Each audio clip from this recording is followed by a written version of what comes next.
you guys want to come up front, it doesn't look like a big crowd. You want to stay back there? All right.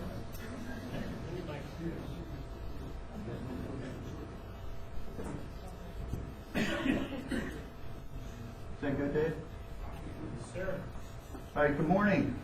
Thanks for coming out on such a wet and sloppy day. We're going to go over the budget. I know everybody knows why you're here, right? To go over budget numbers. It's not waste management meeting this week. They'll be in again next week. Feel the echo? All right. We're trying some new microphones and trying to make that work a little better. I know folks have noticed. Do you hear the echo, Dave? Can we fix that? It's echoing pretty bad. Yeah, you guys hear the echo? Yeah. It's not just me. We're trying. You guys know that we've had challenges with. Does that work better? Okay. Challenges with the sound system in here, and we've tried some different things. Had someone else come out and take a look to give us some ideas of how to better manage that. So, we're going to go over the budget with folks today. What I'd ask you to do is kind of hold you. It's not a very long presentation, but I will answer any questions. I'll stay as long as we need to afterwards to answer anything. I'm going to hit the highlights on the budget, and I'm going to go through the process which led us up to this point. And would the lights help a little bit if we try to kill the front ones?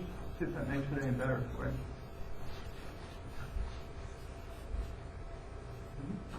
All right, does that work? All right, before we start every meeting, usually we do a Pledge of Allegiance. Would you guys mind doing that with me? Pledge allegiance to the flag of the United States of America, and to the republic for which it stands, one nation, under God, indivisible, liberty and justice for all. All right, thank you.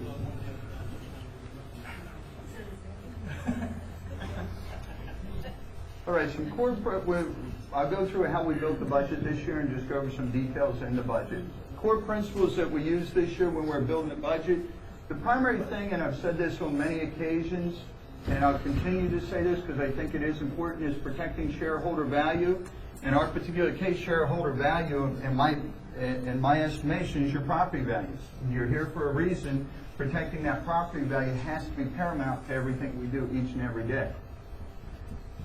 In doing that, we found that as we built the budget, we need to focus on how either stabilizing or creating more value in either the operations or services we can offer to our residents. We think that will add to the bottom line of the association, hence protecting your property values. The two philosophies what we've been working off of is open for business and quality of life. I know we've had some passionate talks about those over this year with certain folks that disagree with some of those philosophies, but when you look at how we've been operating and what the bottom line numbers have been, with the exception of a few elements in the association, overall those two philosophies combined have worked well for us this year, and we believe staying on focus of those will help us as we go through this 2012-2013. Philosophical approach. Those that remember last year when we talked about this, the few years prior, everything was based on cost-cutting practices. What we did last year was focus instead of just cost-cutting, the difference between cost-cutting and revenue generation. We've been able to kind of turn that corner. Now what we need to do a little better this year is managing our costs, but continue to focus on the revenue generation. Open for business. This is a philosophy, like I said, that some folks have been concerned about, but quite frankly, we have almost 12,000 year-round residents now. The 2010 census showed us that, which quite frankly has a lot of impact on us. We're not just a seasonal operation. 40 years ago, we may have been. Folks were using this as a second home. Today, with 12,000 residents that live here year-round, I say our philosophical approach to what we're doing and how we do business has to be focused on that. And remembering, we do have folks, and hence here it is a rainy January Saturday, and we have you folks in the room. We believe the open for business plus the open to the public, which is something that for whatever reason over the years, we just have not been able to get that across, that the yacht club the country club, the golf operations, aquatics, are open for folks other than Ocean Pines residents to use. Hence, they do, and like the aquatics and with golf, they pay a higher premium to use the facilities or use those operations. However, we are open to those folks. And that's something that we need to keep in mind, and that's a focus that we've tried through our marketing efforts, is to expand those so folks know they can come and use them. Because if we do that, we're able to offset the cost of those operations and not just bear the burden on our residents. In doing so, it sticks with one of our guiding missions is to be the premier community on the East Coast. So we think by focusing on open for business, let folks know that we are open to the public, and doing those, we're able to drive the revenues, which protects the amenities, which continues to make us a premier location to live. Process for the budget development. I'm going to go through the steps we've done so far. And this is the process we use this year. It differed a little bit than last year's. Back in September, October, talking with all the department heads, asked them to start looking at their departments with budgets coming, not wait until the October, November to get, to start working on it. Start looking at what worked for the season, what worked last year, talk about what their wants, needs, and desires are. Okay? And when you look at that, the needs are what you absolutely have to do to operate your department. What are the minimums? Okay, when you go to your wants, what are the things that would be nice to have kind of that next level? If you could get something or have something to make some improvements in your department, what would it be? The desire would be, if money was no object, what would you have? And by building a budget from the departmental level with those three elements in mind, they're able to take those in categories, and it helps us decide which ones we can leave in the budgets and which ones we can take out when it gets down to the actual calculation at the end of the day. Direction from the OPA board. The board members gave clear directions. They do every year. They post of here are the things that we'd like you to focus on as you develop the budget process, as you develop your budget as a whole. And I'll go over those elements out of the memo a little later on so you can see exactly what the guidance was. Review. We went from there. We had what we asked departments to provide. Then we started to set up individual meetings with each department head and go through that process, help understand what they were requesting, how it impacted, what the end goal was with those requests. Then we put together, when I say we, Art Carmine, our controller, we sat and we went over the numbers in great detail. We tried to figure out how it compared year over year, what was the impact, what types of things that have been requested. When you do the wants, needs, and desires, you can go back over the last few years, see some of the things that were requested that weren't in the budget, some things we ought to consider adding to this year's budget. So all that went into that process. And then when we're meeting individually with each of the department heads, we kind of understood where they were going with their department and what their goals and what their focus was, not just now, but in the 2, 3, 4, 5 years out. Because you need to do that when you're doing your planning process. From there, we put the budgets together, and that's the 3-ring binder, the booklets that folks see floating around. We gave a copy to the Budget and Finance Committee and a copy to the Board of Directors. That was on the 22nd of December. So basically, from there, for the next week and a half, those two groups, the Board of Directors and the Budget and Finance Committee, have a time to go through those, review those, and then analyze where they are. They get to see what we put together. They get to talk about it amongst themselves, and then myself and Art sit down with the Budget and Finance Committee, which happened early January, the 4th and 5th, and went over tab by tab, item by item, capital reserves, every part of the budget, went step by step with them and explained Q&A. From there, Budget and Finance Committee puts together a kind of a formal or an outline of things they'd like to see changed, things that recommendations they might make. And what we did the 4th and 5th, which was Wednesday, Thursday, and then Friday, I sat down with the Budget and Finance Committee, and they kind of laid out areas where they thought we ought to make some changes in the budgets, areas they thought we did well with, areas they thought just weren't good at all. They create that memo. That then goes to the board over the weekend, and into the next week is when Art and I sat back down. We met with some of the department heads, took some of those recommendations, decided to accept or reject them. From my perspective, and then sat down with the board of directors the following week and started going through the budget in detail with them. Same process, except now it's with the board of directors. So when we go through that process, we go step by step through each tab, each page of the book, and explain where we are, answer any questions the board may have.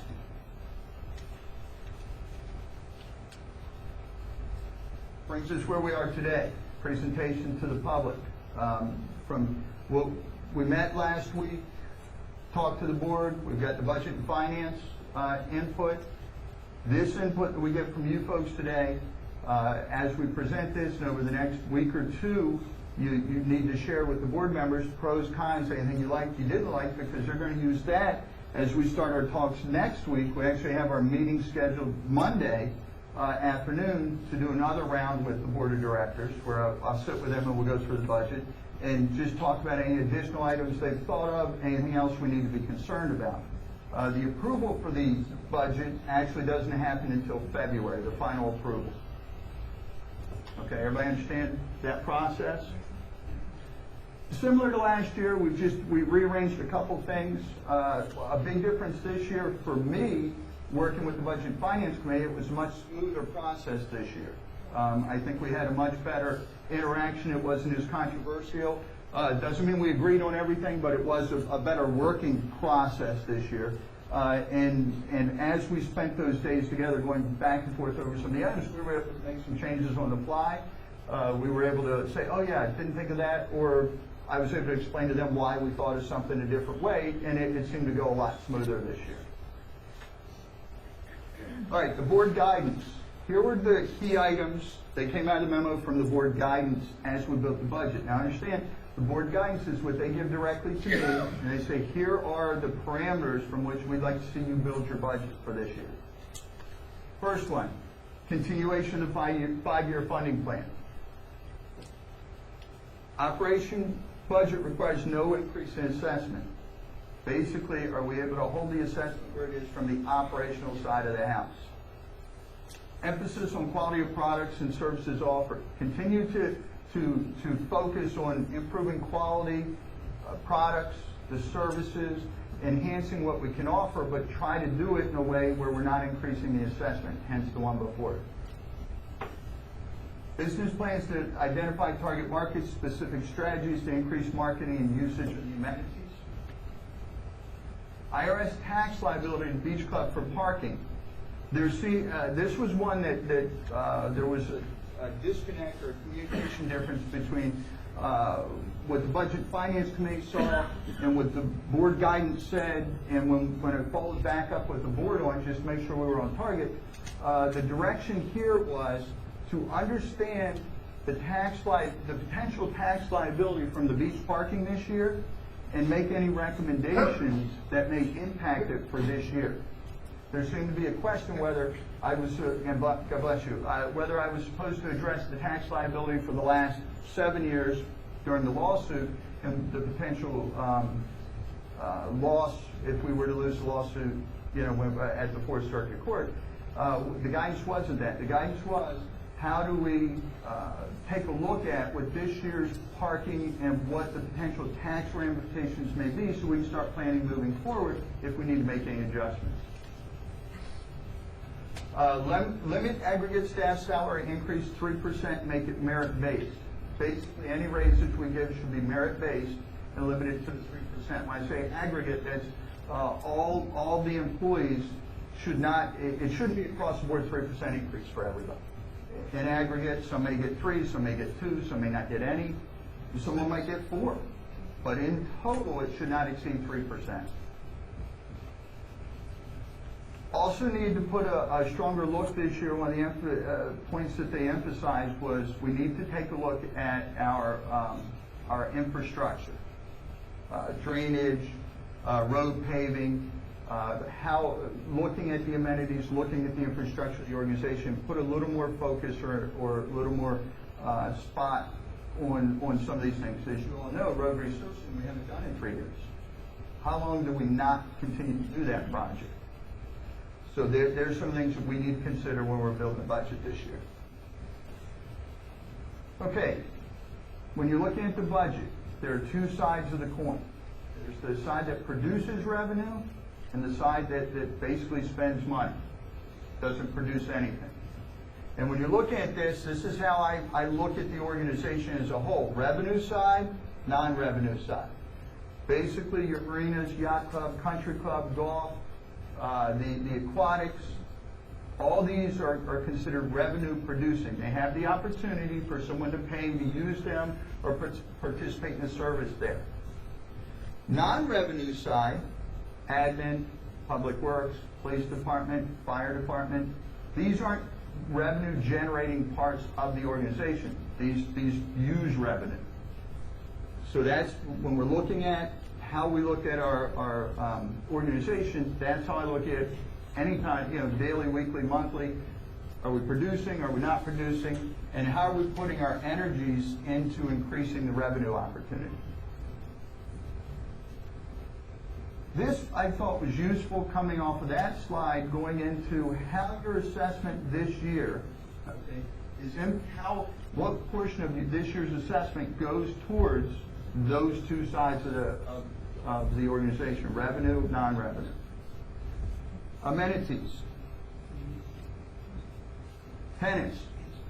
How you read this now, out of your assessment, $1 goes towards supporting the tenants. Marinas. Marinas, conversely, $14 is your assessment is decreased by, and I say decreased, make sure you understand this because this is just from an important understanding. Revenue, non-revenue, okay? The ones that are bracketed come out of your increase, your assessment, part of your assessment dollars has to go towards that. Where you see the marinas, it's positive, it's a non-bracketed. So what that means is part of those revenues go towards holding the assessment down. Everybody understand that? Everybody good with that?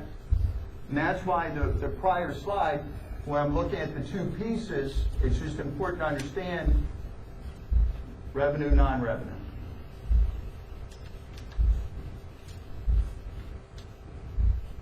Beach parking. Beach parking actually produces revenue for us. So it's a positive $40. Golf. Golf, actually, we're not driving, revenues aren't at a point where golf is driving revenues to the bottom line, so it costs out of your assessment. Net. Aquatics, $6. Beach club, $11. Yacht club, $6. Bottom line, the amenities are the revenue side of the house, okay, produces $46 that go against or goes towards running the operations, therefore reducing the need for the assessment for those line items. Does this represent last year? Say that again, ma'am? Does this represent last year? What happened last year? Yeah, it budgeted. It's against budgeted this year. Oh, it's for... Yeah, and we do a pretty good lineup, and that's part of when you're building the budget. Look, everything we did last year compared to this year. These are when we look at what the bottom line dollar was on your assessment. Here's where this year's assessments, how it's applied or how it's impacted. On this side of the house, you'll see it's a positive impact. I'm about to go to the other side and show you where the other side of the house actually is out of your assessment dollar for this year. Good question. I understand the question, but maybe do these numbers reflect reality this year, or actual this year numbers? Budgeted numbers. For that, This is the budgeted numbers. yeah, I'm not For this year. Those numbers are not realistic compared to this year. All right, but again, you had your shot budget in finance to tell me they were or weren't. I'm giving you I how. have a shot at the number also. Okay. For that purpose, I'm going to ask, can we please refrain till the end? I'll answer all the questions. That way we don't get too delayed with questions that I don't want to hold everybody up who doesn't necessarily want to be through all those questions. Your budget this year on the operational side, this is where it costs money out of your assessment. Oh, I'm sorry, admin. $74 of your assessment goes to admin, finance, that whole side of the house. Public Works, $188 of your assessment dollar goes towards that component, CPI, Public Works, general maintenance, all those components. Fire Department, $61 of your assessment goes towards the fire department. Police Department, $131. And just for those who aren't taking notes that want to, this will be on the website later, so you will be able to go back and refer to any of these. Rec and Parks, $56. Total of your assessment, $510, running the operations side of the house. Okay, so this is how your assessment dollar this year is applied based on the budgeted numbers. Okay, the other thing that you'll notice in the budget this year, there are no fee increases, whether membership fees, daily use fees. There was just no increase in those. We held our fees on boat slips, on joining the amenities, all those type of things we held where they were from last year. Broke down the summary of your assessment in just kind of a different way so you can see it. Again, try to break it down a couple different ways just from an understanding purpose. Okay, year over year, 12-13. Okay, general operations, 522. This was last year, what your assessment was. This year the budget is 510, a reduction, which is, in this particular case, that reduction is a positive. It's a reduction in the assessment dollars. Amenity operations, $27 last year, $46 this year. Again, another reduction. Subtotal is a $31 reduction to the assessment. That's what you're looking at from a bracketed standpoint. That's a positive for you paying your assessment dollar. Now what we did was increase reserve funding substantially. Okay, following that, and this again, just breaking down overall budget, revenue, expenses. This is where the total, this year's assessment, $843 to $873, which is included of $30, the $30 increase, which is part of the 5-year funding plan. We continue with that, which was part of the board guidance.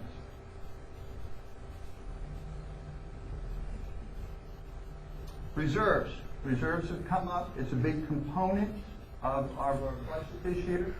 Wanted to make sure everyone understood. We felt, and we do still feel, reserves are important. They do impact us, the quality of Ocean Pines as a whole. We need to protect our assets. Funding the reserves appropriately does work. We're sitting in the best example of it. How your reserves work before and after. And we remember how we replaced this building using reserve funds. Real important to point that out. Protecting our assets, protecting our amenities is critical, and it does have an impact on your home values. Look, trying to find research on home values, because that's a big issue when you talk about reserve funding and why do we need to put the money away? Can we just close an amenity or a facility as opposed to putting money or dollars towards it for making the improvements? Tried to pull a little bit of research into it to make sure when we're building the budget it made sense. You know, last thing I want to do is recommend to the board, hence to the membership, for increases in reserve funding if I didn't think it would add value to the bottom line of our properties, which is my primary responsibility to protect. Positive impact on housing. This was out of a study, and this one was Clemson down in South Carolina when I was looking at some studies and reading through. Amenities do add value to your properties. In this particular study, a positive impact on houses next to, and the highest value increase I was reading through it, I didn't put the percentages in because I thought they were artificially high, and the study was about 7 years old on this one. So, you know, we've had this 3 or 4 year window where things have changed. So I didn't think it was appropriate to put as high as they had, but there was a significant increase in value when you're next to open space parkland, which included golf course.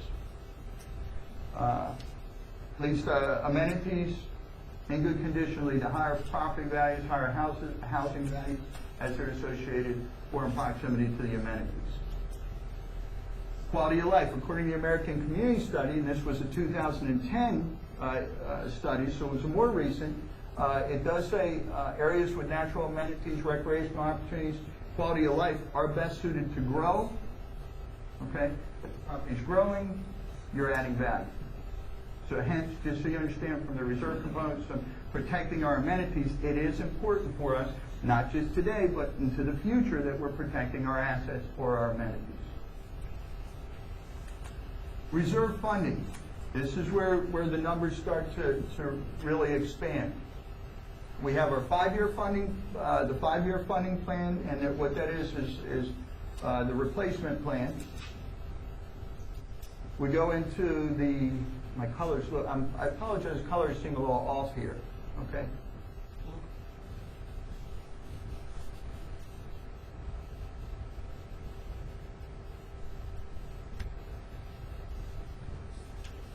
All right, so that was 885, 459.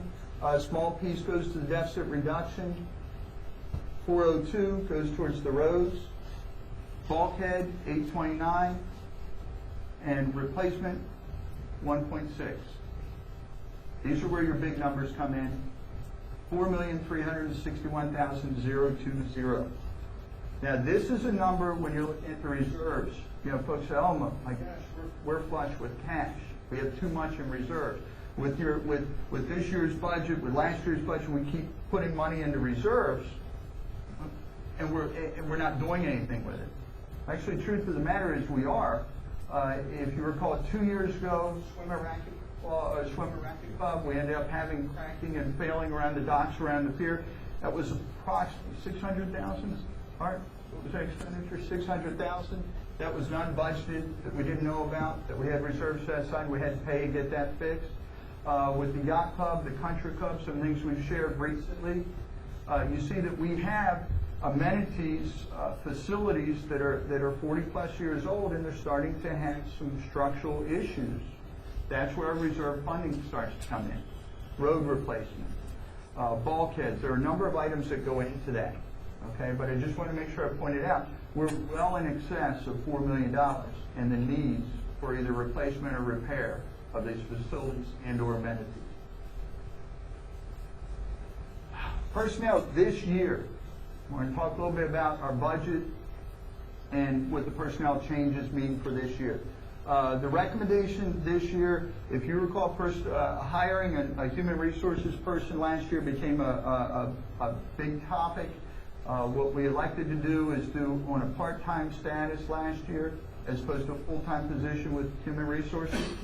And what we did this year, and from a practical matter, we tried to engage on an online service and a call-in phone service as a means of improving our HR side of the house without actually having someone on staff here.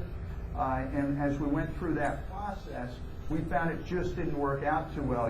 The hold times were very long trying to get someone, you know, at one of when you dial in and you try to talk to someone about some HR support, give us some guidance on X, Y, or Z, hold time's 20, 30 minutes sometimes. So if you've got staff working, they'll put their phone on speaker, but the day's going on, they're working.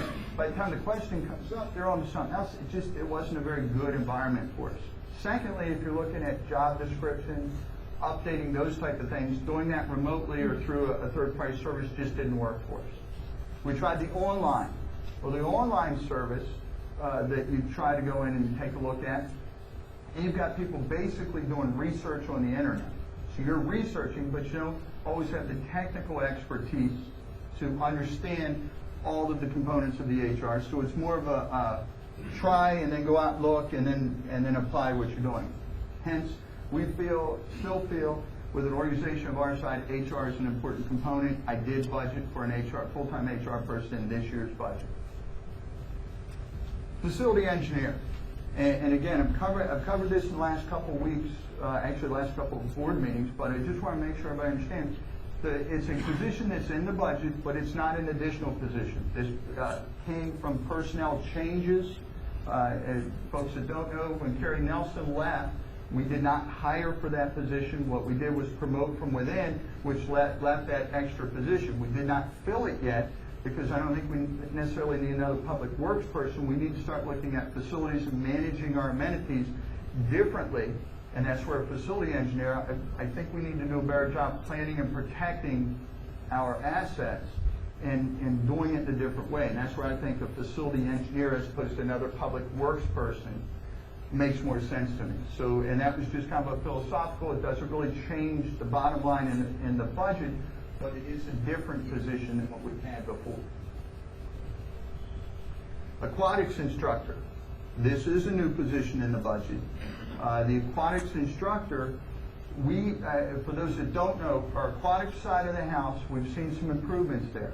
One of the things that we've done a pretty good job with is we're trying to manage the bottom line numbers more efficiently. The hours of operation, we had some requirements this year that really impacted us budget-wise. Tom Perry, who was much more aggressive in managing the staffing side of the house, we had some requirements that we weren't following when you're running pools. CPO is a requirement, certified pool operator. Beginning of the season, we ended up having to send people to CPO class to make sure we had enough certified CPO personnel on site at each pool. Challenge with that, when we plugged those in, it was at the beginning of the season. The only class that was available was one you could send them to. The cost was it was $200 per person approximately. And what that did was you can take the same class for about $50 online with the book and get certified and then go to a quick certification. So we learned that this year. We were able to, so our personnel costs were very high in the season because we were duplicating. We had some folks taking this class, a whole number of people taking the class. At the same time we had the pools open, we had people working at the pools. So it threw our numbers high. What we've been able to do is now we're doing, the certifications are done, and we're also looking at certifying a different way, and certainly through this winter months we've been, so it's much more cost effective to do. And we're with the realignment of personnel. As we look at that, we believe the reduction in the aquatics costs are going to continue to come down. Tom Perry has done a very good job with that. Then you take a look at the instructional side of the house. We have a lot of third-party contractors that teach at our pools, different classes, water aerobics classes, swim lesson classes, those type of things. We do a split revenue sharing with those instructors, with the third-party instructors. A percentage, and the majority of the percentage for the classes gets paid out to those instructors. Ocean Pines actually gets the smaller piece of the pie. We felt when we were building a budget this year, in lieu of having so many instructors for these classes, to bring one in-house as our employee, we would have a much higher portion of that revenue and flip those two around. And we felt that was a better way. And when you look at how it worked out, we believe that we can improve the bottom line revenue numbers. Instead of paying the third party at the 70%, we're able to recoup those and then recoup or make some money on the back end by making that personnel change. The other thing that we did this year is we've increased in that window of seasonal staffing. When I say seasonal, they're more the part-time, not year-round employees, the seasonal staffing, which takes care of the roads, the ditches, the maintenance, those type of things. Instead of the full-time positions for those, looking at spreading that out a little bit under a seasonal type of workforce. During the time when we need them the most, it's more cost efficient from the benefits side of the house. It's more cost efficient from, quite frankly, just the bottom line payroll. It's less expensive doing it that way. Hourly employees versus salary. The decreases, or the positive side of the house, we eliminated 3 full-time positions out of last year's budget.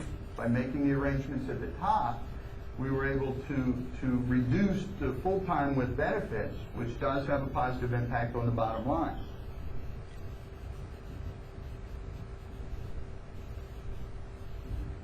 Here's how the payroll cost, when you do the personnel changes and the shifts, here's what the bottom line personnel cost increase was for the year. 2012, 2013. And we're going to the next slide, I'm going to give you more details so it's easier to understand where those costs come in. Those in the back that may not be able to see, feel free to come up. And again, it'll be on the net later, so you're welcome to see them. But payroll costs, the increase, 3.1%.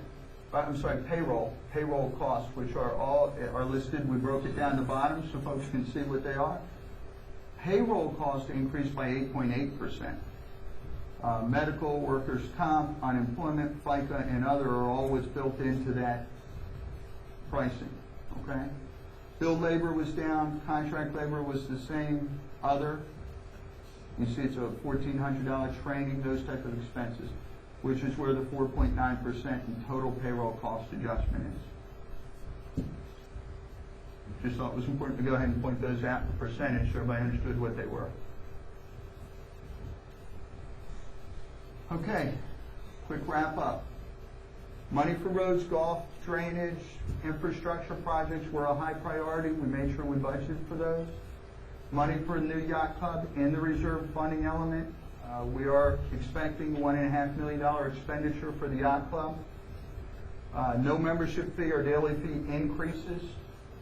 5-year funding plan remained intact. That's the $30. We've continued with that process. We felt it was important to protect the assets. In the personnel changes, we actually are down 1 full-time equivalent person, and we're up slightly in our seasonal. Again, that helps us with our managing our payroll costs. That's where we are with the budget. Kind of short and sweet. The reason I didn't want to drag it out too long was 2 reasons. It's not a significantly impactful budget this year. We've actually had some reductions, and the majority of our bottom line numbers have improved. And we've funded the reserves at we've been continuing with 5-year funding plan. All right, I'll open up to any questions you all may have. I have my ninth annual comment is we have a major amenity right behind this building in Whitewood Park program. It's used primarily predominantly by adults. It's a single-use amenity. And the board, every year, has been searching for them new revenue stream.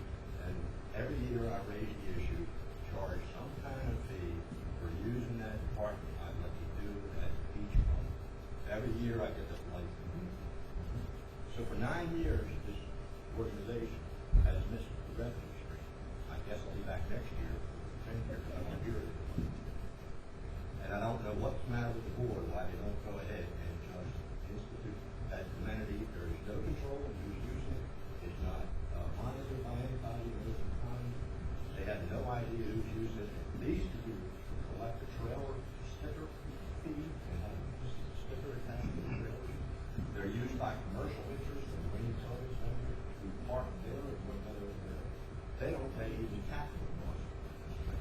So I urge this board again, if you're serious about revenue increasing, and I know you're looking into writing grants and all this stuff, just pass something like that. Charge $10, $20. If they can afford the gas, the insurance, and the boat, they can afford the fees to go and operate on the private grant, supposedly only for members' guests. Thank you. I'll be back next year, Bob. Thank you. And we had it yesterday or the day before. Thank you. That's 2 days in a row I get to hear that speech. Well, I want it for the board. I mean, Oh, no, understood. That's good. And you never get a word back. Gotcha. Why are they going to- Thank you. And Mr. Sikorsky has his hand up first. Just a quick point, Bob, in your recap of the board guidance to the board on budget. Yes, we directed you to maintain the 5-year reserve plan. You were also directed, if you failed to mention, with us to present the alternative sources of funding that we have to fund. So everybody knows that's clear. But we did do it. I'm sure you have. Yes, sir. Bob, I'd like And would to- you, and I'm sorry, as you did, would you just state name and address so when you record? 45 Wood Duck. One is, last year, I was hoping to get across the point that you guys could give us a handout here that we could take with us. I think it would be handy, even though I know you can go online and get all this stuff and print it out yourself. But it'd be nice while we could participate here. I was wondering whether or not in the budget, one of the things in reserves is for deficit reduction, okay? Have we budgeted an increase or decrease in the deficit reduction for this year going into next year, or is that just something that's going to show up? We have 101,000. So you're estimating a loss OVA wide at 101,000 this year, is that what I'm hearing? deficit reduction. We're applying 101,000. No, I don't want deficit reduction. If we have additional deficit this year, our deficit will go up and we'll have to reduce more, will we not? Is that true, Art? The forecast of the deficit for 2012, no? Okay, answer, anybody, I'm trying to understand his question. Okay, let me restate this. Yeah, and We they have are money in accountants, for- so. We have money in there for deficit reduction in the reserves, is that correct? Yes, sir. Correct. Okay. That's from prior year deficits. Mhm. Yes. Okay. Will that amount, will the deficit that we may or may not incur this year, has there been one projected? Or has there been a surplus projected? As I was saying, the forecast for 2012 is, at this point, forecasting a loss, deficit. I mean, you put it in the budget, I assume. 56,000, yes. Okay, so you've included at least at 56,000. And I've got, go ahead, Pete, you're the treasurer. I mean, Dick, I think what you're talking about, I know what you're talking about, is the reserve funding component is going to operating deficit reduction, right? Right. That's the program we started in 3 years in the 4th year, $4 a year, right? That was to eliminate an accumulated 500,000 deficit that was incurred in 3 consecutive years. Okay. So $4 a year, then increase to 8, and increase to 12. This year, there's no increase in that 12. The reason is, Okay, there's no increase in the. There's no increase for in that the- particular- in what we're being taxed. My question is, will there be an increase in the deficit that's accumulated? we haven't ended the year yet, and the forecast is we're gonna come close to budget, I think. Okay, have you included in the budget anything? The budget as will an be break increase even. or The even- budget for this coming year will be break even. So you all are planning on break even for this year? That's all I wanted to This know. budget year, Love to zero, know. zero. Okay, then I have one other question. You all have included in the budget, I presume, something to replace the yacht club, is that correct? Yes, sir. I read that. I've been here since 1984. The yacht club has not been able to produce good food, good service, at a good price consistently. Okay? How will a new building change that? Well, the new building would not change that, is the direct answer. Doesn't have any impact on that. Then building a new building? Were you at any of the meetings with the building No, I structure? haven't been, I've been Okay. very bad about that. No, that's fine, I wasn't being smart. I don't doubt that it This- would be very nice, I love this No, building, I no, think it's nice. guys, please, I'm not doing it because it's nice to have. I would prefer, honestly, not to have to rebuild or redo anything if we had our facilities in condition that we could do it and continue to focus on how we operate them more efficiently, okay? The challenge is the structural conditions of the yacht club are such where we're going to have to either make a decision, put a lot of money into a rehab, doing something to shore it up, to make it better, to protect it, or rebuild it.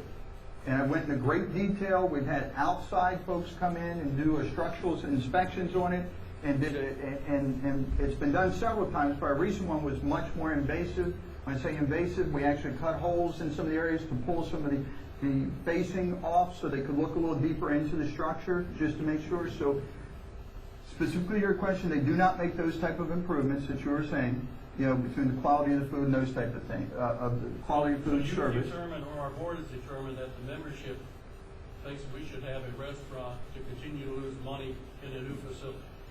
Is that pretty Well, much? I certainly hope that's not the case. You've missed a lot of meetings, so it's hard But I'm to. missing where we're gonna do something different. We are, okay, here's what, no, well, here's, I think sure, a new one at a building would be time. nice. Say that again? I think a new building I- would be nice. sure, I just don't know sure. how it's gonna change our basic business operation. No, here, all right, two separate pieces, okay? I hope I answered the building side, the structural integrity. I'm okay, I Okay. have read on that, and I Okay, keep fair doing enough. that. I'm just trying to figure out how that's gonna. From the operational side, to answer that more specifically, we've made changes all year, step by step, to improve the bottom line operations. And that is something we need to continue to focus on. Areas we did very, very well in this year, okay? We had more food revenues, more regular food and regular beverage revenue higher than we'd ever had. I mean, they just spiked up further than we could have imagined. What we didn't do well this year was entice or grow our banquet business. It was lower than it has been, okay? So that hurt the, end of the day, hurt the bottom line. The two other areas that hurt the bottom line on the operation of the yacht club was our personnel costs as well as our food costs, okay? We should be able to manage food costs more effectively. That's an internal management issue. Personnel costs, again, another internal management issue. We should be able to manage those more effectively. They're the two areas that hurt us the most from an internal management perspective. So the way we're going to improve the operations, okay, is focusing more on those internal elements. Hence, we had a change in September, and the manager of the facilities, they were not being met. Needed to make a change there. By our marketing efforts, okay, we were able to show that people are willing to come back and use the yacht club, and repeatedly. If you look at how much our numbers on regular food and regular beverage spiked, I mean, again, they were higher than we would have expected them to be. They were great. If we had added that banquet business back into the mix, our number would have been so much better than it was this year. What we need to do, we're focusing, and our whole budget's built around a much more intent focus on the banquet side of the house, much more intent focus on the food, the food costs, which have been very, very high, and personnel costs. They're the three ways we're going to improve the bottom line at the yacht club. It has nothing to do with the structure. Completely different element. Does that answer it? It may not agree, but I mean, does it? What you're telling me is you hope with the new building, the whole service and the food and the prices with consistency will improve, you hope. No, sir. To coincide with Those that. items should, no, those items should increase this year, this season. They should improve without a new building. Yes, sir. Right. That's correct. They need to improve whether we have a new building or not. Correct. Yes, sir. Bill Sheridan, 398 Ocean Parkway. I just picked it up again when we talk about budgets and everything. Yes, sir. You used the word should. Mhm. Should is not a positive number. Okay. Okay, so just want everybody to know that, yeah, should is, I'm hoping. You have the budget, and you have your departments, I guess, make an input to it. Yes, sir. And then you sit down with those people. And one way or another, for one reason or another, you would accept it or you don't accept it. Yes, sir. Is there any place where that initial offering, or initial budget from the department exists? And there's a budget book. It's about, sorry, Art. This thick, it's white, it's in the lobby. And the back of the book has things that were proposed, that were rejected for whatever reason, that were not included in this year's budget, put in the very back pages of the book, so you can see that. Next thing is that when the budget year starts, Yes, sir. how much do you approve for the department? Well, you give them all the budget money to go with, or do you all of that? Well, there's not an account that they write checks out of. No. They talk about approval for expenditures. Do you have extra money in case they come up short? It's part of their budget still, but maybe they estimated Any of- $10,000, you've kept 10 back. Contingency? We don't have a contingency per department. We do not, no, sir. Okay, we go one step further. Okay? When I'm running the department and the government, who approves it? It depends on where the budget goes over, but that comes to my desk. All the ones that go over come to your desk. Correct. And it's reported to the board once a month. And the membership, I mean, the numbers each month, I mean, I report to the membership each month, so everybody knows month to month. I'm sorry? It's on monthly report. I do it monthly. It used to be quarterly. I do it monthly for that reason. I think the membership should know exactly where we're running against budget each and every month. We're total as of this month, when I say this month, December, we're 32,000 and change ahead of budget.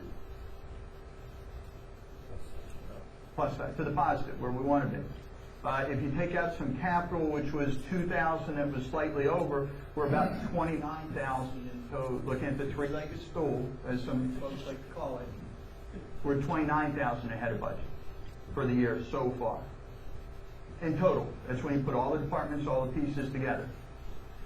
If you have, Gene Reeves put two parents on your happy group. You can't mention boat ramp. You get all in one swag. Okay. Being a reserve kind of guy, I like to go to my favorite topic. Yes, sir. Reserves. You've got a reserve called future reserves. What is in that? What's it doing? What's the contemplation of those? Future reserve. Yeah, we don't have any future It's reserve. been inactive for several years. It has? Yes. Is there any money in it? It's in a slight deficit, Is it like that?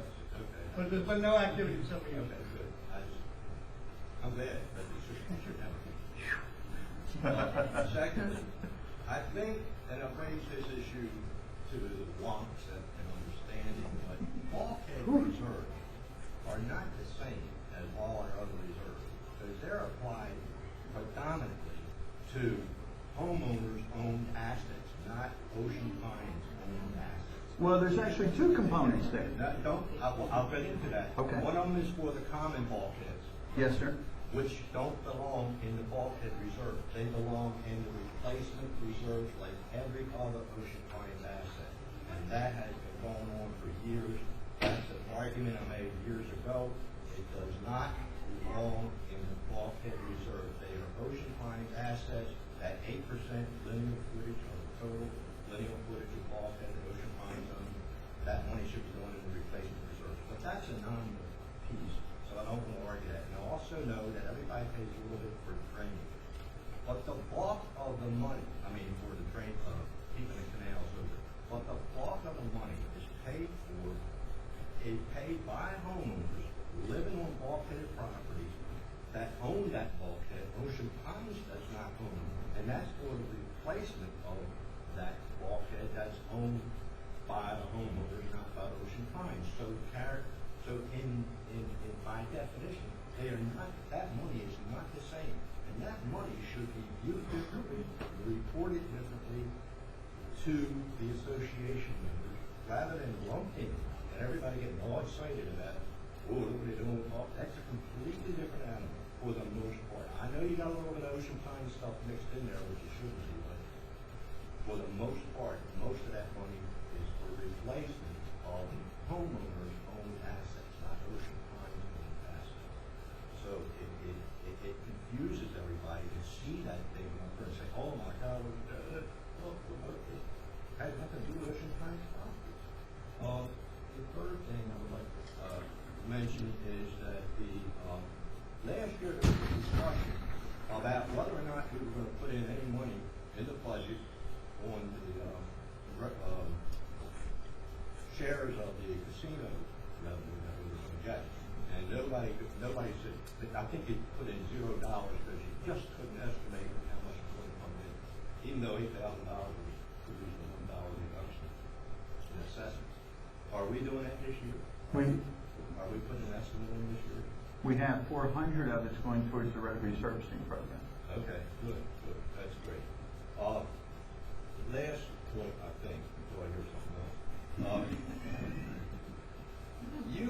In your schedule of the budget process, in my memory, if my memory serves me well, it normally doesn't these days, but if it serves me well, the presentation to the community was closer to the time when the board was going to approve the budget. It was like within a week or two when the board. Now, the board's going to approve the budget on February 21. Today is January 21, right? Yes, sir. Between now and then, you're going to make changes.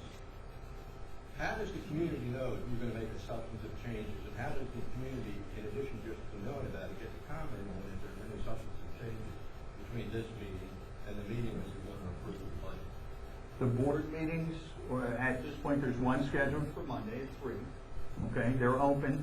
The board has not closed any of the deliberations on the budget. So I would say attend those. We do video and stream those as well. That's probably the best way. And then if you have input or concerns, You need to voice it to your board members. Email, phone call, Do you talk think to the them. majority of association members who are not here know that? Can't say whether they do or don't. We've published the schedule, it's on the net. I mean, if you have a recommendation, make one. My one recommendation is to move the meeting closer to when the budget's going to get approved, so we know there's. I would like to disagree with that, because I'd like to be able to read the budget, have time to think about it, and present comments to the board as well as to the manager. I'm not saying you can't do that. Yeah, well, yeah, I've got inputs to the budget. You say have another meeting? I'm saying if they make more changes to the budget, how are we going to know about it? So I'm just saying, the way it worked before, if we were closer to the time, and we had the handouts too, we were closer to the time when it was going to get approved, so that you didn't expect any more changes to be made, other than what the community might come up with. Now, you got all this. So you don't know that now either, though, so. Well, Whether there's going to be changes or not, you don't know that. If you're really interested in it, then you have to follow the process along the way. That's I what I always would do, do. but I'm only one person. Well, I can't- For 9 years, I say get the vote, man. I can tell you this, there's at least a handful of board members here today, okay, so they hear you. Oh, I know there was a handful every year. It's up to the board. I got a trailer stand stuck in my court. Yeah, yes, sir? I didn't answer adequately, I don't think, Dick Niehouse's question. Dick, the $500,000 deficit of operating deficit we had over a 3-year period of time, the plan, as part of the 5-year plan, was to eliminate that $500,000 over 5 years, right? Okay, so through a $4 increase the first year, and then increasing to 8 the next year by $4, and over 5 years, that $500,000 would be, right? We're accumulating those funds in a separate component, right? But what's happened is, in the first 2 years of that 5-year plan, we were favorable as an association to the budget by $200,000. So the $500,000 accumulated deficit has now been reduced by a favorable operating surplus over a 2-year period, meaning from 5 down to 3. Okay? We've also now put into that fund another 200, right? And now we have less deficit to fund. So what has happened this year is that $4 increase has been frozen. So there is no $4 increase for that particular component this year because of the favorable $200,000 deficit. Okay? So the 5, which is supposed to be brought down to 0 over 5 years for these increases, we now find out we can stop increasing it every 3 and just have that flow in for the next 2 years and it's 0. Okay? Because of the favorable performance over the last 2 years of the budget, $200,000. As long as we have a 0 this year. Oh, yes, thank you. Thank you. Yes, sir. It might go good, it might go worse. That's all I wanted to know. Yeah, thank you. Does that answer? Ernie Mr. Arts. 37 Porter Staff Place. These comments are for the directors only, you can relax, Bob. First, I want to thank Mr. Petersky, Mr. Stevens, for not supporting the golf green project. These 2 directors, in my opinion, did what was best for all oceanfront homeowners by saying no. Next, for the rest of you directors, you broke the budget. You spent $900,000. That's not budget. So why are we even having a budget meeting? You have the authority to spend money whenever you just want to spend it. Does that mean I should trust you with our assets? Tells me I shouldn't trust you. Next question, though, Bob, is for you. Comment. I thought I was off the hook. No, you were off the first one. Okay. For the moment. You say you're not raising the fees for the amenities, but here's the deal, Bob. You got a business plan that loses money. You're planning to sell lifetime memberships at the golf course. The example here is someone spends $25,000, plays golf for 25 years, and rides a golf cart for $25,000. That same person, without your business plan, will spend $55,000. That's common sense. I said, if your business plan is not doing good, Bob, Okay. it's going to create a heartburn for the community. I'm just going to make a comment about the human resources. This is not a person, this is a department. When you hire somebody for human resources, you got to hire somebody who's truly qualified for this job.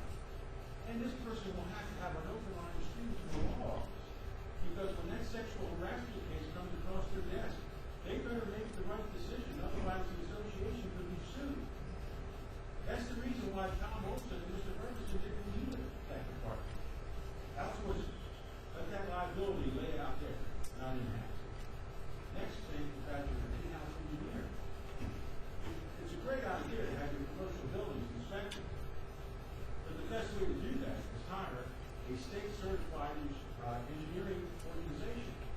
They're state certified. They're not people who pretend to be an engineer. You hire somebody in-house, that's a conflict of interest. You hire somebody who's state certified. They not only know building codes, but they know the building codes from the state they work in and the county they work in. And when they give you an assessment of your condition of your building, it's a proper assessment because they're licensed to bind. You have something to fall back on. You hire somebody in-house, you've got nobody to fall back on. How did I do, Mr. Bill? I wrote all this down today so I didn't repeat myself. I don't think I just here. Thank you. You're a quick learner, I'm glad to see that. He wasn't listening to you. Oh, you weren't listening. He was busy talking to another director. Yes, ma'am. Ginny Castro, 25 Founder. In talking about the yacht club and North Pool last year, you said that the food usage was really very good. The people coming back, that was outstanding. Now you want to cut back on personnel costs and food costs. Perhaps the reason people were coming back was because the food got better last year and the service was much better last year. And I'm one of those people that I didn't go in there very often, but last year I went there a lot. Thank you for that. It's much better. So in thinking about reducing the cost of the food and the services, I'm hoping I'm going to take away what was really good last year. You know what, thanks for that insight. Here's a couple pieces, and that's a great perspective. Here's someone that wasn't going and started to come and noticed the improvements. When I'm looking at food costs, our food costs on often month over month are over 50%, way over industry standard. What that means, it's not the quality of food, because we have bought better quality of meats and products. That was something that I thought was important. What it is, though, is a lot of waste. We're not managing those foods. When you're not held accountable, you buy all this product and it goes bad, or you don't use it all, you pitch this, you do that. We're just not internally managing it. I'm not sure why, I don't want to say why, but we're just not managing it. And when food costs are way up here, and compared to industry standards, that's a problem. That means we're not doing an effective job there. When it comes to personnel costs, a lot of those costs we had, and if you were there a lot, you probably saw this. How many times did you see staff standing around on a cell phone texting? Okay, I did. I went over many, many times. Or kitchen staff. You got a whole row of kitchen, and none of these are bad people. This is not a shot at any of the staff. It's our job managing the staff. Okay? Or you have the kids upstairs. I say kids only because they're younger than me.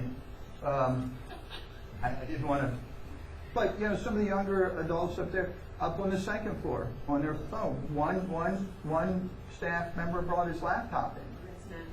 That's management. Exactly. That's what I'm talking about, managing those. You're a perfect example. You started to come and you liked what you had, so you repeated it. So we've done a good job on that side. What we didn't do is manage internally. How are folks standing on a cell phone? Things like that I just don't understand. I don't understand. You shouldn't have a cell phone on you. Not in that setting. That's a service. But the Yacht Club is a service-driven restaurant service. Having a cell phone in your hands just doesn't make sense to me. It's those type of things. That's not pointing anyone out, but they're the things I know we can make improvements on this year. But it's not quality of food. No, ma'am, absolutely not. I think that's what helped continue to drive the revenues and the repeat customers. You were satisfied with your meal. Now, what we have to overcome in the Yacht Club in particular is years and years and years of accepted poor service, poor conditions, poor product coming out. We just have. That's why we've lost money, folks. There's no magic here. There's not, oh, Bob's going to come in and change it because he thinks he can. Our service has not been great. Our food quality has not been great. We're making those steps forward. Unfortunately, you don't change a culture, you don't change the feeling of a community, especially as passionate as our community is, overnight or in one season. It's a slow, steady approach, keeping an eye on the long term. Think of this, well, I was going to use an analogy I used, but unfortunately with the awful cruise ship that capsized recently, I hate to do it. Well, but really, Ocean Pines is like the size of a cruise ship. We're not a speedboat where we can turn on a dime. culturally changing an acceptance that we have for years between, you know, it's okay just to go there, it's got to be a $4.99 special. And again, we need to be better at quality, better at service. They're the things we're focusing on. We've made changes all year, tweaking that each month or every other month we make changes. And some of them were not small changes, they were relatively significant. Another internal, and again, I don't mean to get too animated about this, but the yacht club's a big one, and when you dice it and you look at each month and you look at all the costs, we had staff members getting 20 hours, 30 hours of overtime in a week. How does that happen? How does that even happen? That doesn't even make sense to me. Try to address it, nothing gets fixed. So we continue to make the necessary changes to make those improvements. So thanks for your comments about the improvements, food and beverage. That's an exact point. The internal things are on us. That's what we need to do a better job managing. And I saw a hand here. Mention the menu. Yeah, which is very good. New menu? We've got, yeah. Well, we're not right now. Yes, sir, in the back. Not to come up with a negative. Mr. Sheridan, right? Sheridan, I'm sorry. Yes, sir. Louis 98, still sounds like Yes, sir. Unfortunately, I had the opposite experience. So we did the opinion. They have one stage left completed, and they're out of something that they knew what it was. That makes it difficult to sell the product. And maybe they are getting better and better, and maybe something will have a good experience. It's got to be consistent. I agree. The thing is, I just want to refer to the board member here. Do any of them have experience in writing a contract, in negotiating and awarding a contract, and administering a contract? In reference to, we have a contract review committee and we have an attorney that reviews our contracts. So I'm not taking anything from the board members. Before they make that decision, it's vetted through 2 levels before it gets them, and then they do review, and many of them have had the opportunity to look and review contracts. I don't want to, I'm not a lawyer. And there's at least one. I know there's a couple that have a lot of experience with contracts. Mr. Stevens being one. I'm not a lawyer, but the YMCA thing was very important, and it went through. So that's all I'm trying to get at. That's important because how much is the golf course going to cost us? All of it. Well, you've got greens, you've got fairway we're talking about, those kind of house. It's a great question, and I'd love to be able to say X. I know some people want to say, oh, it's 10 million or whatever a number is, okay? You need to, it needs to be more specific to the pieces, and people say, oh, no, that's not right. It is right. Well, again, see, that's where we're going to differ. So I don't know how to answer the question. But let's say, here you go, you put 900,000 in the greens. You put the referendum on the dirt. Who's going to get passed? Or you're going to break up the dirt into 1, 2, or 3 lots. You can't split a procurement. That's not ethical. Just to get under level of approval. It's not, and the government's illegal. I'm not sure I follow that. What I found is that What's not? let's look at the total thing of the golf course. You can't have good greens without good fairways. You can't, fairways aren't as good if you don't have good greens. I'm not a golfer. Okay. Neither am I. What we're doing is we're saying, okay, I'm going to have you approve item number 1 on the list. Yes or no, we're going to do it. Now we go to number 2. Oh, gee, let's get number 1. Forgive me now. You can't piecemeal the responsibility of a golf course. A golf course is one entity. It's not a piece. And all I'm saying is, and this thing about getting people to sign up, I don't know if they have or not for 25,000, but we did that with the old pool cover of Southern Lots. What I'm saying is, we shouldn't have to approve or look or spend anything until we know that we're going to and to do the premium, fine, took the trouble away. We just did a donut place and then I forget how much we spent to put that up in the yacht club. And now we're going to tear it down. One last one. And the other thing is the country club. It's more expensive than the yacht club. I don't know why that least or better than half the base of it is to keep the little parts on. That's an expensive garage for golf carts. And I don't think it's acceptable. In my opinion. Okay. I got something to say. To pull up old thing to a floor guy. As conversation things here, I'm producing on here.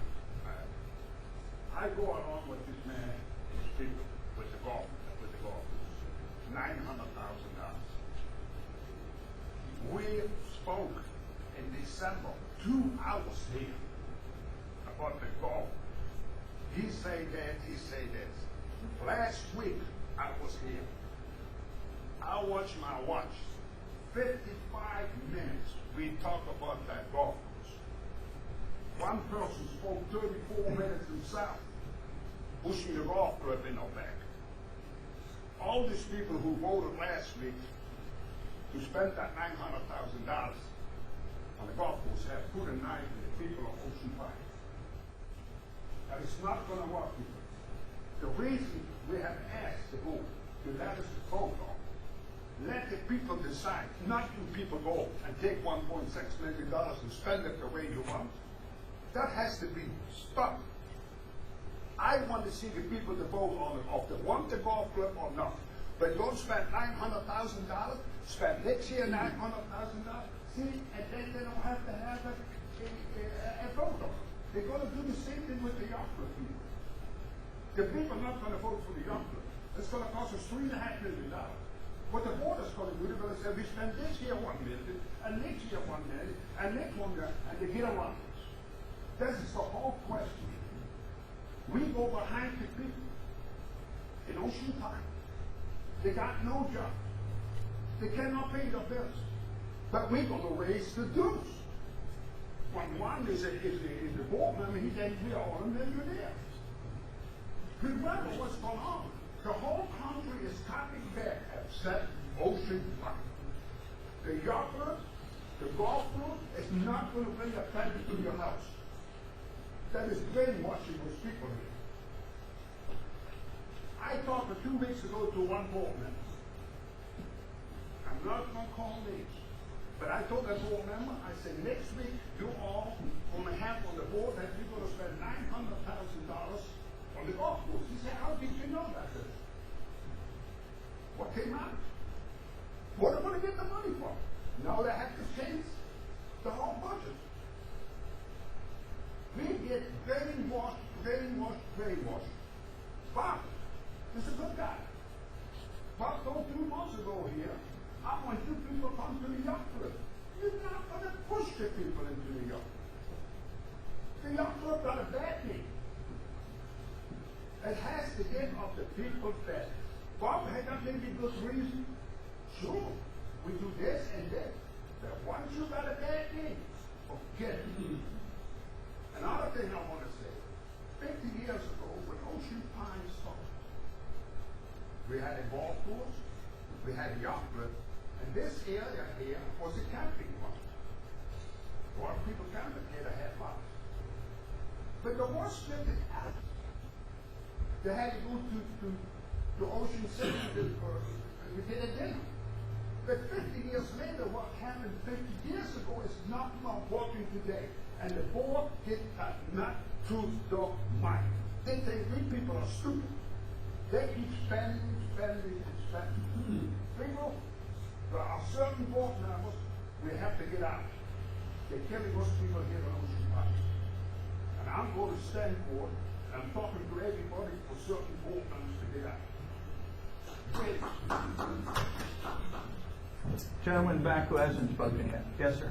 Bill Cordwell, 558 Ocean Parkway. The reason that the yacht club is falling down is because everybody, several people that don't want to spend a dollar.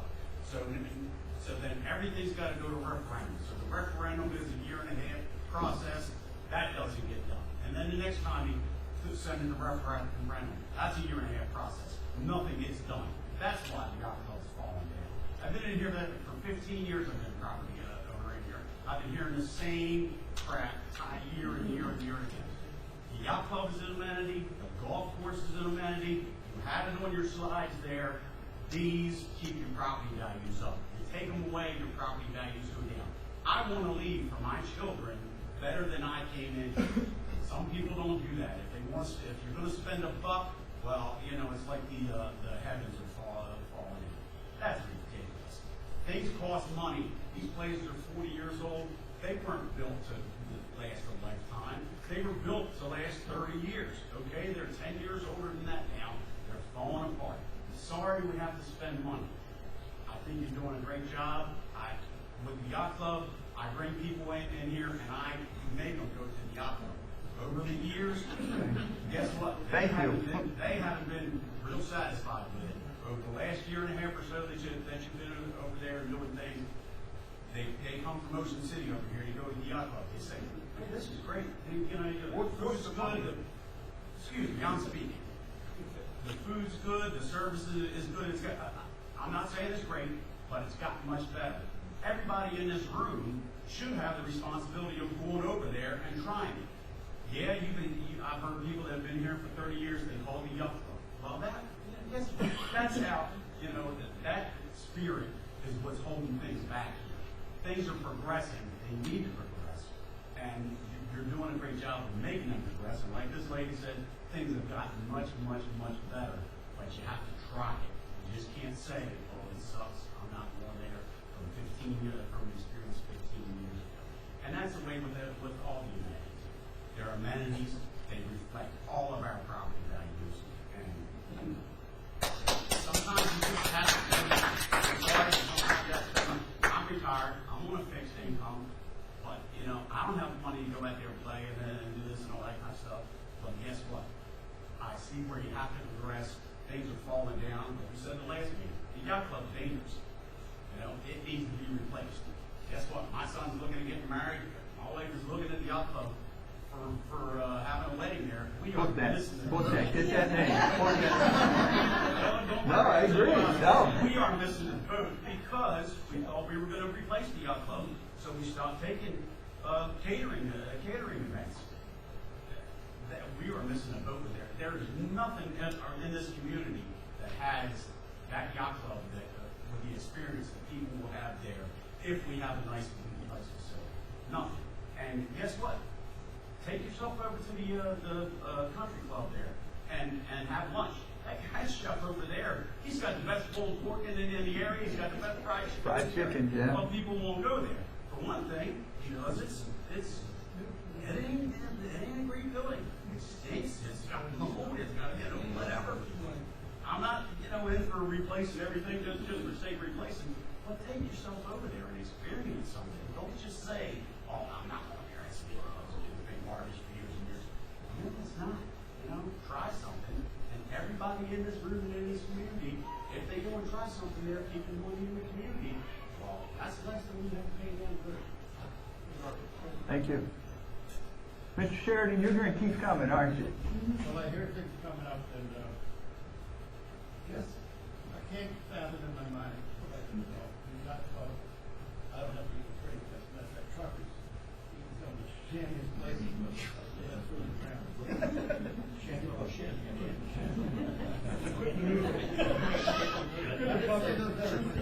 Yes, sir. Anyways, the golf course, I can get back to that. You say it's an amenity. If I'm not mistaken, it's an amenity for 200 and some people. 200 and some people. We got, I think you said, 10, 12,000, 15,000 year-round residents now. You're asking us to do two things. Pay for them to play a golf course and pay for other people play from Timbuktu or Ocean City and there's 37 golf courses around the area. We have to be competitive with it. What is our rationale for spending millions on the golf course? Say 300 people. I don't see it. All right, I didn't want to say one thing to you. Yes, sir. This is actually what we're doing here, and I go to the yacht club or whatever. But what are the times where people are straining? Okay, yeah, the state of Maryland's going to improve this tax, etc. grab tax and all that, because they don't care, we're public. But we care about all of us, especially us losing properties and stuff, not from wood. But, it's not a good time to spend a lot of money. You might say, I can get it cheaper, but if you don't have it, you can't get it cheaper. So, No, that's all right. All right, I don't want to make it a golf course, discussion, but let me answer I've tried to keep quiet because I know we're going to be talking about that over the next few weeks, certainly over the next month. Let me make sure everyone understands the golf course, at least from my perspective. I am not speaking for any board member or for the majority of the board members. I look at the golf amenity, okay? It does. There are studies to show, if I quoted just a couple, you can go out there and find them. Studies that show amenities, open space, golf courses do add value. Now, carve out the last couple years, we've all taken back across the country with property values. I mean, no one's home had skyrocketed. So, assuming that there is some value, the next thing is, it's only value to us as a community if it's maintained properly, in quality condition. Golf, yacht club, beach club, the building here, the roads. It's only valuable to us if the quality's there, for any of our amenities, for any of our infrastructure. If that quality starts to falter, the impact of your home value will start to falter. Next piece, when you're looking at going back to golf to make sure I answer Mr. Sheridan's question, the greens, okay? The highest and most important part of a golf course, okay? Non-golfer, mind you, I've had to learn this in the last 6 months. The board sent me on path in August what the heck happened to our course and why.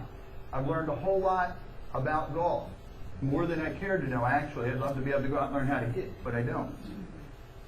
The quality of the course, the most important element of your course are the greens from a playability. Okay, not saying the others are not important, but the most important factor are the greens.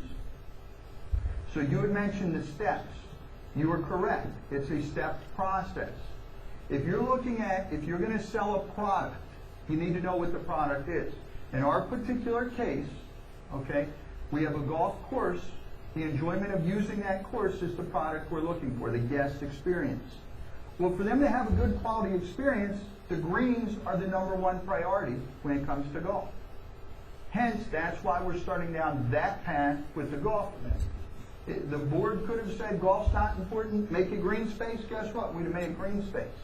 But I can tell you this, I disagree in that. I would have disagreed. I would have followed orders, but I would have disagreed. Golf does add value more than just green space. Secondly, our revenue stream on the golf course, for those who have not attended any meetings, our revenue stream for golf, May, June, and July, were starting to go through the roof. They were higher than we had budgeted. Okay? Our green conditions were in decent conditions at that time. Billy Casper Golf and their marketing efforts and their efforts to bring people in, which is outside play and internal, we could see the direct results. We were running ahead of budget. Poor weather conditions, poor mechanical conditions, our greens fell out, revenue went completely the opposite way. So what that told me, if our greens, if our product was in good condition, we can sell, we can bring people in. Now, when you mentioned 200 or 300, we have 303 golf members that pay for a membership. We have somewhere between 1,500 and 2,000 residents, other than those golfers, that actually golf on our golf course. I mean, they track the numbers, okay? I'll say 15. Some others will tell you it's as high as 2. So I'm going to be conservative, say 1,500. So really, if you look at 1,500 plus 303 that pay, because they're 15 separate, you've got 1,800 potential residents that are impacted by the golf course. So it's not just 200 or 300. I'm giving you the components so everyone understands what I'm looking at and why this is important. You may not agree, but these are factors when you're looking at these type of replacements. Then you also look, all right, now let's go a step further. We're looking at the cost. Should the residents bear the brunt of the cost? You know, $900,000, a lot of money, folks. I can assure you, 4 or 5 months of discussing it, this was not an easy discussion. This wasn't easy for the board. It wasn't easy for the members that said no, nor was it easy for the members that said yes. I can tell you that. Okay, it was not an easy decision. But the fact of the matter, we needed to make a decision, are we in golf or not? If we are, we need to get to fixing the product. The other element with that was the lifetime membership, which people are questioning. Well, lifetime membership, we're losing money. I disagree wholeheartedly. And if you start to break down the numbers and look, this is why it works. And when you talk about business planning, numbers, that's something I'm pretty good with. I understand how they work together. If you look at it, the sooner we get on to replacing the greens, the sooner we can drive revenues into the golf course. So the quicker we can do it. However, it would not have been necessarily fair, and I don't feel it would have been, and the majority of the members that don't golf, I believe, feel this way. It shouldn't be the brunt of me. I don't golf, I don't use it. Well, here's the challenge with that, okay? What about your street, where you live? I bet you I've never been to your house. Does that mean I shouldn't pay for the street in front of your house? No, it's part of the community. Golf course is part of the community. We need to protect it. Whether I drive on it or not, we protect. I'm just giving you my analogy. Everybody uses the streets. They have to. Without, my point is, they are part of the larger community. Now, the golf course, by separating the two elements, 450 and 450, okay, 450 out of the budget for this year, okay, to pay for 9 holes. There was business reasoning behind it. It wasn't to slide it in under the numbers. Okay, I assure you it wasn't. It wasn't my proposal. My proposal was to break it in half for this reason. The whole reason we're doing it is to drive revenues. To drive those revenues, if I took all 18 holes out, the recovery time to get them all back into shape, to have the equipment running, to get all the work accomplished, would have taken me into May and June. I'd have lost 2 prime months of golf. By breaking it in half, which was not a board, the board didn't say, Bob, break it in half because we're sliding under anything. That's a misconception. I chose to break it in half. I want the course back in condition as quickly as possible to get the next golfer on the course. That's the only way we're going to drive the revenues. So you weren't the one that said break it in half for the numbers. I'm just broad, I'm trying to answer multiple questions. It wasn't just Mr. Sheridan, Mr. Artis had a good point. There were other parts that were made. But it was broken down for that reason. How quickly can we get on to making it a product that we can sell, and how we do it in a meaningful way by sharing the burden. The members who are willing to step up and make the investment. Mr. Artis is correct. Someone pays $25,000, they're at the lower end of the age scale. They're going to get to use that facility, I think you said 25 years, which would be potentially, whatever the number ends up being. Mr. Stevens, our director, has played golf here since 1978. I think that's what he said to me. But that means he's been playing here for 33 years. I guarantee you, he would love to have that plan 33 years ago. Whoa, I got a different place. Oh no, absolutely. But my point there is, we're making. How about the one-year person who can only have? Okay, yes, ma'am. Yeah, go ahead. Okay, I want to speak at the golf tournament, Dorothy Smith, Morning District. Ms. Power. Write that one. I want to speak as a golfer. Yes, ma'am. Okay, first of all, I just have a comment. Okay. We moved here personally because you didn't. That was one of the reasons we picked this community. I don't swim, I don't tennis, I don't paddleball, I don't ever use this facility.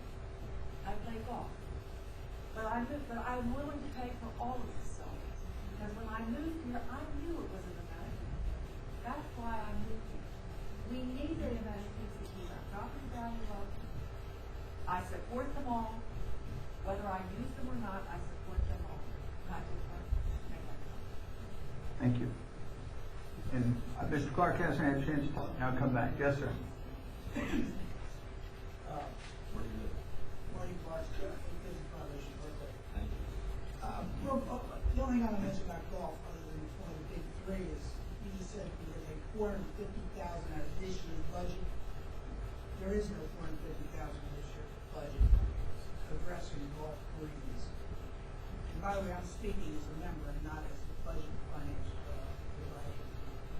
A little difficult to toggle when you do both, though, is it not? It is. I'm just saying, you say that, but you see numbers differently than the rest of the membership because you have access to delve into that. So it's hard to separate I don't that. have any more access to numbers than any member has. Okay. And that's if you're following the law. Yeah, that's because I studied. And that's my own fault, sorry. One of these days I'll have a life. I think the GM did a great job comparing budget to budget, this year's existing budget to next year's budget. But when you don't compare actual performance to budget, it's meaningless. In my mind, it's meaningless. And I'm not going to apologize to anybody for my use of the yacht club. I would put my receipts on the floor here against anybody. I think I'm probably one of the best customers yacht club has. I want to talk about the big three. The open for business plan. It's open for business because we have 12,000 year-round residents. I would debate that number. I'm sure they're not members. We may have 12,000 living here year-round. Residents. Correct, They're residents, not that's correct. members necessarily. And they're obviously not spending money at the yacht club. Because the yacht club is 80, according to your budget, 87,689 behind budget. Behind budget. It's 100,000 behind a year ago. Aquatics is 23,052 behind budget. Golf is staggering 114,978 behind budget. That's $225,719 behind budget. $250,000. We have 1 quarter left. I don't want to tell anybody this, but it's the off season. We're not looking at any better numbers. And the proposed budget, when we say there's no, and we said today, no operational assessment increase, I think that's in the state. There is an assessment increase, $30. Of course there is. And that coincidentally comes out to $253,000. Which if you compare that to the payroll increases in this budget, pretty close, pretty much the same thing.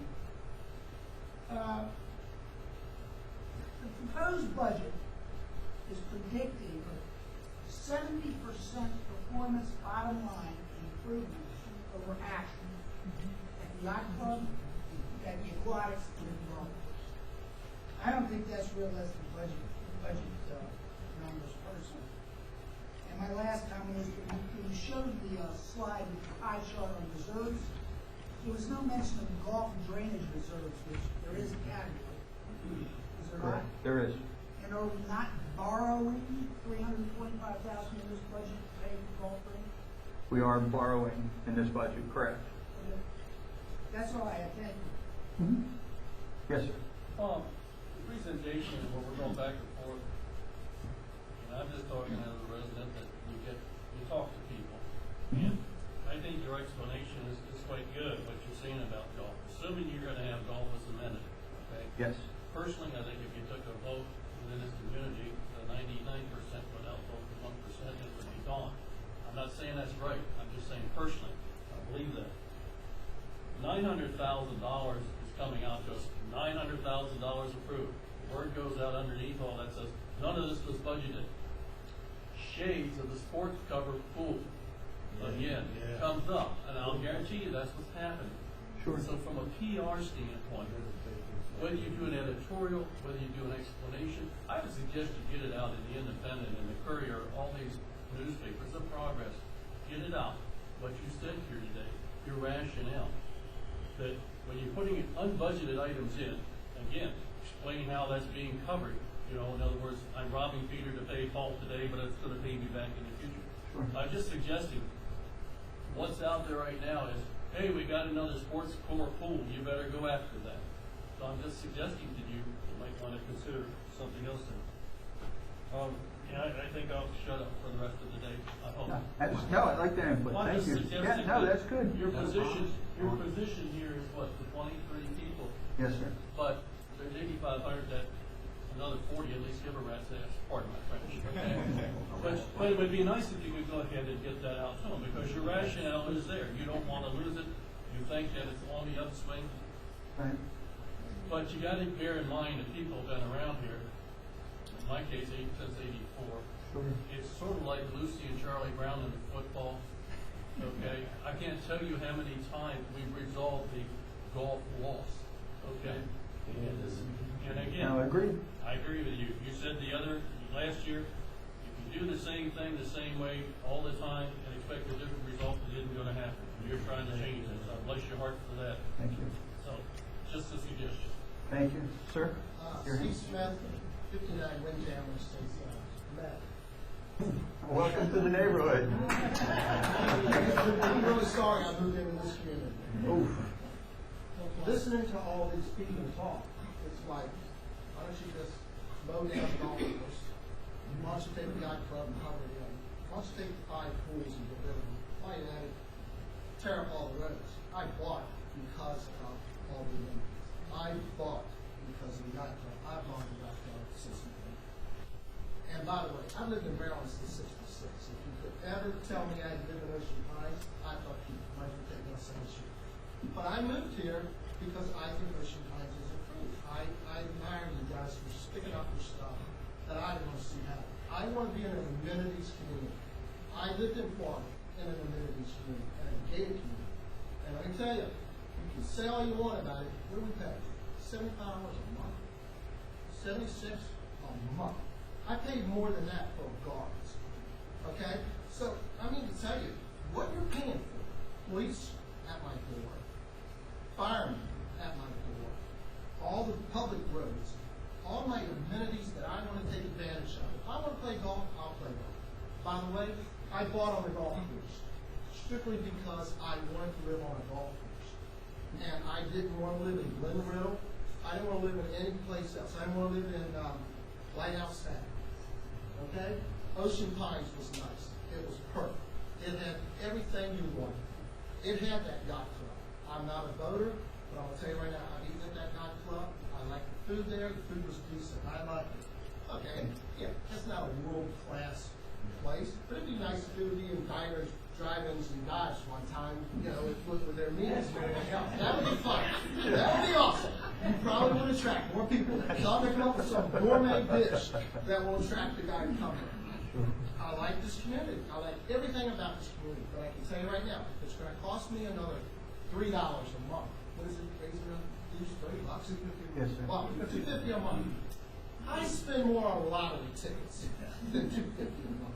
$75. I'm not a smoker, but I guarantee you, if there's any smokers in this room, what's that? 3 cartons of cigarettes these days? We get a lot for our money.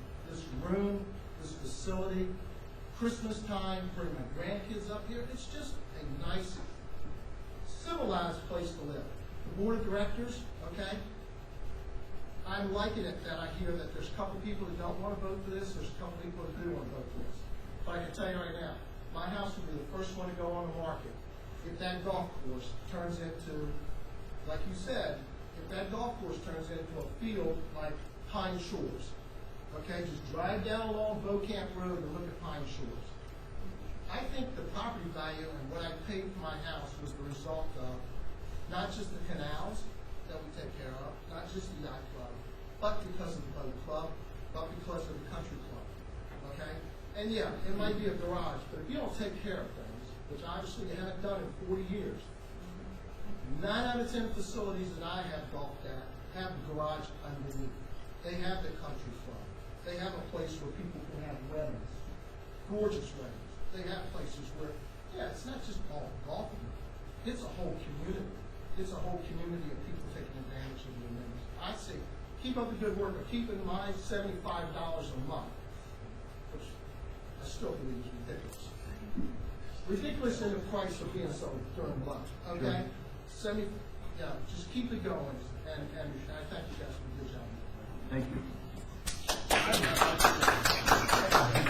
I want to address you, sir. You start with the property. Dutch, please address me. I mean, Okay, I want to address you. I go along what he says, what he wants. But I'm saying, the golf club and the golf course, in my opinion, is not going to bring any money to my pocket. Nothing. But what I'm saying, we have to have a right to vote what the board spend our money on. That is my problem. The people vote that want to the golf course, I go along with. The people vote for the golf club, I go along with. But these people do too much behind our back. And then not for voting. I read the papers every week. I I read this morning. hope that the golf club is saying, I hope the golf course is open, I hope the golf course is set when the sun sweats. But you cannot know what goes on over here. These people We're not gonna really get married to the golf course. You mentioned that, I'm suggesting we start. It's not golf course. The golf course for the golf course is 50 years upstairs, but not anymore. It costs us money. It costs us more money than we get out of the house. All right, and I'm going to take just a couple more, and then I'm going to finish up just for time. I am available for anybody, even Mr. Artist, because of where his Redskins had it. So thank you for that. with that. I know that. I'm just saying, we're in the same boat. So, yes, Mr. Sheridan. Yes, sir. When I was talking to you about golf, I talked about the green. Okay? Yes, sir. You left out the fairways. Well, the fairways need attention. I read, and maybe I'm not right, but Ocean Pines is saying they need to be torn up, the grass isn't any good, doesn't have No, any roots. that was the greens. And we do have some areas on the fairway that need some improvement, but we're able to manage through that. It's the greens that are having the largest and most significant negative impact on our golf. And that's why that's the highest priority, and that's what the board's agreed to focus on right now. So we're going to split just to include. Yes. Splitting up the golf course. Okay. Sir? Tom Booker, 18 Plymouth. Actually, I want to second that gentleman. I'm relatively new here. We moved here in August 10th. And it's not that I'm not familiar with the place, but it's that I've been out here a lot. My parents don't talk to me here.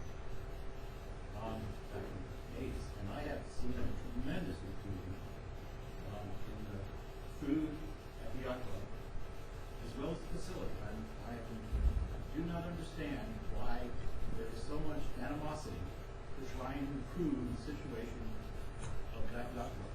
I'm not a golfer, but I believe, unlike Clark, I believe, even though you don't live on the yacht club, you live on a golf course, that is an amenity and improves the price of everyone's property because it opens the market to people like this gentleman who's on a golf course. But there are other people who want to golf here, and it makes the market for your resale of your house, which I'm not going to do anything, but it keeps property value up.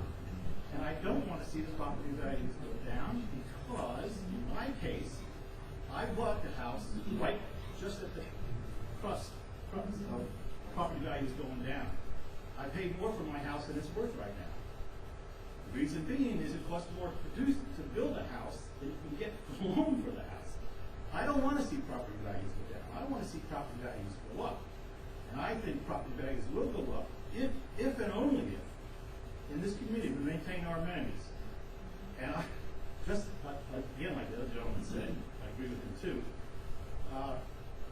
Our assessment could double, and they'd still be a value. Because if you live in any other community, I came from a community that had a homeowners association as well as taxes, Columbia, and that association tax this tax is insignificant than the one you had to pay there. So I believe all these gentlemen that have been here for 100 years, that's terrific. But don't lose sight of the fact that times move on. Property values have to be maintained. Our amenities have to be maintained. And the only thing we should be doing is giving the board and you and your finance committee applause for all the work you've done. The board is they're volunteers, and they're putting in more hours than you could ever pay for. So I would just like to pass my 2 cents. But I think this presentation was excellent. I would like to see the numbers, and I haven't seen them yet. I don't know where they are, but I'll get them back. Each one on an idea. All the 100-year residents, we all go to Ocean Pines Graveyard. I'm going to close on that. I'm available to speak to anybody offline afterwards. That would be new capital. All right. Thank you all for coming out. Well, thank you very much. Thanks, Mr. Butler. I